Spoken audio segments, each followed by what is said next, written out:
Lasilinkki oli 40-vuotias perheyritys Kuopiosta ja mä oon 3. polven yrittäjänä tässä. Ukkini aikoinaan perusti firmaa ja nyt olen tullut jatkamaan sitten yritystä.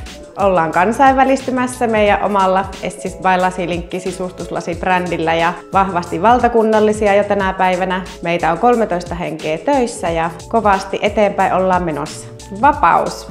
Se on meille kaikille tekemisen vapautta, innostumisen vapautta, inspiroitumisen vapautta. Jokainen saa olla meillä semmoinen kuin on ja tehdä asioita, mille sydän laulaa. Lasilinkillä me tehdään rakennuslasitusta ja yksityisille paljon lasituksia myös, korjauslasitusta, se on tosi vahvana. Ja Essence by Lasilinkki -sisustuslasimallisto. Siellä on meidän supervoimia käytetty tosi paljon, siellä on kierrätyslasituotteita tehty sisustuslaseiksi ja sitten uudestaan muotoiltua taidelasia. Tärkeintä on se, miten se tehdään. Laatua, ajattomuutta, taidon näytettä, palvelua. Fiilis, tunne, leikki. Me puhutaan siitä, että anna valon leikkiä.